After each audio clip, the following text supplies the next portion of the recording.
एक छोटे से गांव के जंगल में पीलू चिड़िया एक छोटे से बेकरी चलाती थी। वो बहुत मेहनत करके अच्छी क्वालिटी की चीजें बनाया करती थी और अपना घर का खर्चा चलाया करती थी। उसके हाथ के बर्गर लोगों को बहुत पसंद थे और उसके यहाँ हमेशा भीड़ लगी रहती थी। सभी पीलू की बहुत तारीफ करते थे। वहीं पर उनकी दुकान के सामने कालू कव्वे का भी बेकरी की दुकान थी।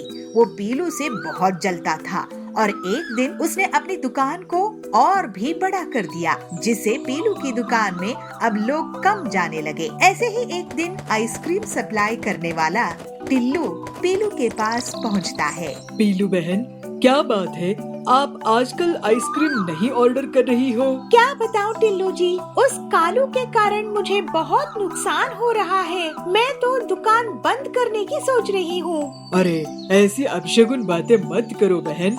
कोई हमें टक्कर देगा तो हमें भी उसे जवाब देना ही होगा। ऐसे हार मत मानो।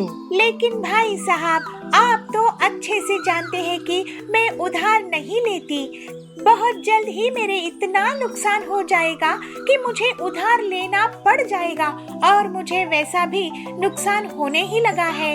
आप फिक्र मत करो पीलू, मैं आपके लिए रास्ता निकालता हूँ। मैंने सुना है कि बाजार में एक नया चिकन आया है, कड़क कालू। दिखने में पूरा काला होता है और उसमें जरूरी विटामिन्स भी होते हैं। अगर आप उसका कुछ बना सको तो मैं आपको कम दाम में वो बेचूंगा और आप उसमें मुनाफा कमा लेना। पीलू तैयार हो गई और टिल्लू उसको कड़क कालू चिकन लाकर देता है।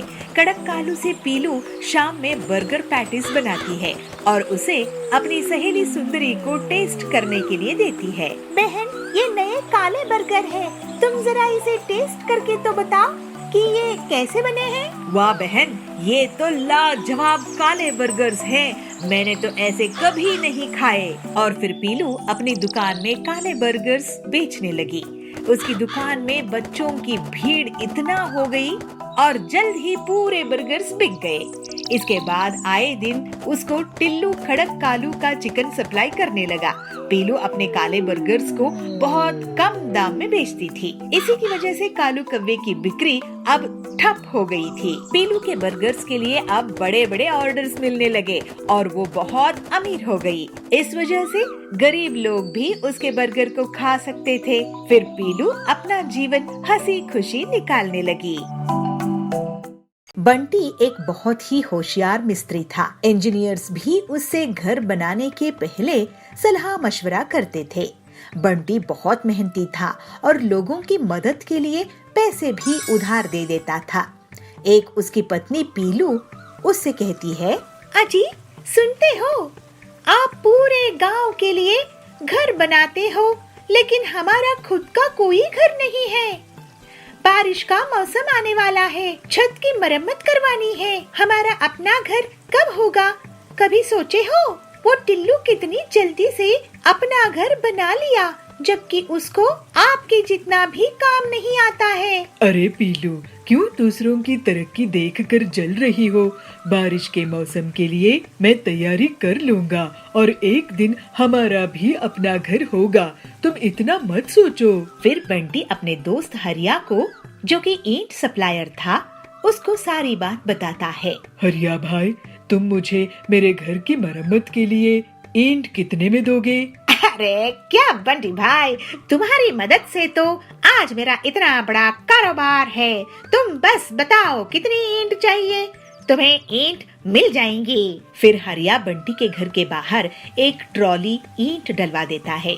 उस रात जब बंटी और पीलू सो रहे थे, तभी बंटी को कुछ आवाज आती है, लेकिन जब वो बाहर आता है तो उसे कोई नहीं दिखता। सुबह उठने पर वो ईंटों को गिनता है तो पता है कि कुछ ईंटें कम हो गई थी। अरे लगता है कोई ईंटों को चुरा ले गया है।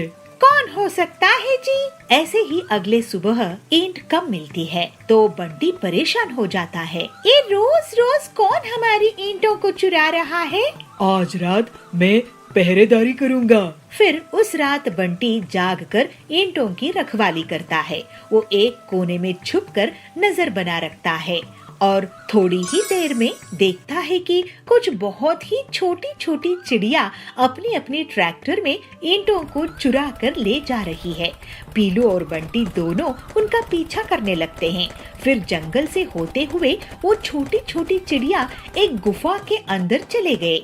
दोनों पति पत्नी भी उनके पीछे गए और दूसरी तरफ निकले। अरे यहाँ तो इन छोटी छोटी चिड़ियों का पूरा घर संसार है। हाँ, छोटे छोटे घर और गाड़ियाँ हैं। अरे छोटी छोटी चिड़िया, तुम लोग मेरे घर से ईंट चुरा कर भागी हो। तभी वहाँ छोटी चिड़िया की रानी बबली बोलती है, नहीं, आप हमें गलत मत समझिए बंटी जी। हमें एक नया महल तैयार करना है और मार्केट प्लेस भी बनानी है, और ये काम आपसे बेहतर कोई और नहीं कर सकता। इसलिए हमें आपके घर में चोरी करनी पड़ी और आप हमारे पीछे यहाँ तक आए। ओह, तो ये बात है। मुझे आपके काम आने के खुशी होगी। हाँ हाँ, हमें आप छोटी चिड़ियों की तकलीफ पता है। ये आपके लिए बहुत अच्छा काम करके देंगे रानी जी। फिर बंटी बहुत खूबसूरती से रानी का महल और मार्केट की जगह तैयार कर देता है। छोटी छोटी बिल्डिंग्स होती है और मिनी पेट्रोल पंप होते हैं, मिनी ट्रैक्टर्स। इसी बीच पीलू और रानी की अच्छी दोस्ती हो जाती है। बंटी जी, आप कमाल के कलाकार हो और आपकी सहायता से पूरा राज्य बहुत सुंदर दिख रहा है। ये लीजिए आपकी मेहनत का इनाम। रानी बंटी को सोने से भरी एक बोरी देती है। ये देखकर पीलू और बबलू की आंखें चमक उठती है। फिर जल्दी ही बबलू अपना एक सुंदर सा बंगलो बनाता है।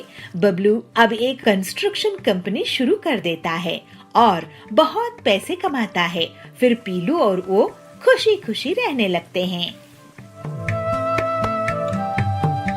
एक गांव में पीलू चिड़िया अपनी माँ बबली के साथ रहती थी। दोनों माँ बेटी खेत में आलू उगाते थे। बेटी पीलू, इस बार बहुत अच्छी फसल हुई है। इस बार हमारा पूरा कर्ज खत्म हो जाएगा, ऐसे बबली कहती है। तो पीलू बोलती है, हाँ माँ, इस बार हम अपना घर भी खरीद लेंगे। लेकिन जब माँ बेटी बाजार पहुँचती तो देखती है कि वहाँ पहले से बहुत आलू बेचने वाले किसानों की भीड़ है और उन्हें बहुत कम दाम मिल रहा है। तो पीलू कहती है, इतने कम दाम में तो हमारी मजदूरी भी नहीं निकलेगी। हम इतने कम दाम में अपने आलू की फसल क्यों बेचे? तो कड़क सेठ कहता है, देखो चिड़िया, बेचना है तो बेचो, नहीं तो अपने घर में इस आलू को रख लो और वहीं पर इसे सड़ने दो। लेकिन बबली और पीलू ने निर्णय ले लिया कि आलू नुकसान में नहीं बेचेंगे। फिर वो दोनों घर वापस आ जाती है। उनके पीछे सुंदरी कवि और हरिया तोता भी आ जाते हैं। ये कड़क सेठ बहुत चालाक है। हमसे इतने सस्ते दामों में आलू खरीद रहा है, लेकिन बड़ी बड़ी कंपनियों को 10 गुना ज्यादा दाम में बेचेगा। 100 का माल 1000 रुपए में, ऐसे हरिया बोलता है। तो सुंदरी कहती है, लेकिन हम अगर आलू उसे नहीं बेचेंगे तो घर में रख कर क्या करेंगे? तो पीलू कहती है, हरिया काका, हम क्यों नहीं कंपनियों को सीधे आलू बेच सकते नहीं? वो कंपनियां क्या करती है इन आलू का? चिप्स ही तो बनाती है ना। हम भी अगर कोशिश करें तो हरिया कहता है, अरे बेटी, इतनी मेहनत कौन करेगा? उसके लिए तो मशीन चाहिए होती है। तो सुंदरी बोलती है, मेरा भांजा बबलू इंजीनियर है, उससे पूछ कर देख सकते हैं। हाँ, अगर वो हमारी मदद कर दे तो बहुत अच्छा रहेगा। पीलू की बात सुनकर बबली कहती है, लेकिन हमने बहुत बड़ा खतरा मोल लिया है। अगर चिप्स बनाने की मशीन काम नहीं आई तो ये आलू ऐसे ही सड़ जाएंगे और हम दाने दाने को मोहताज हो जाएंगे। बबली बोलती है। इसके बाद बबलू उन सब से मिलता है। मैं आपको आलू चिप्स की मशीन बना कर दे सकता हूँ। ये सुनकर सभी बहुत खुश हो जाते हैं।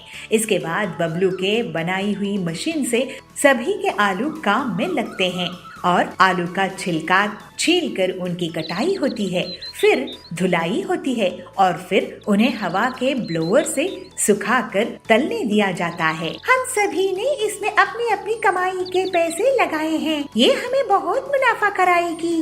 ये बात कड़क सेठ तक पहुंच जाती है। इस गरीब पिद्दी चिड़िया की इतनी हिम्मत, मुझसे फसल नहीं बेचा और खुद आलू की चिप्स बना रही है। मैं उसकी मशीन में आग लगा दूंगा, फिर देखता हूँ क्या करेगी। उस रात कड़क सेठ अपने आदमियों के साथ पीलू की मशीन को जलाने के लिए जाता है। बबलू उसे रास्ते में देख लेता है। अरे इससे मजा चखाना होगा। फिर जैसे ही कड़क के आदमी मशीन में आग लगाने के लिए आगे बढ़ते हैं, उन्हें जोर से करंट लगता है और वो बेहोश हो जाते हैं। कड़क को भी चिड़िया पकड़ लेती है। कड़क सेठ, शर्म आनी चाहिए तुम्हें। हम गरीबों को नुकसान पहुंचाने आए थे। वो अच्छा हुआ बबलू जी ने तुम्हें देख लिया।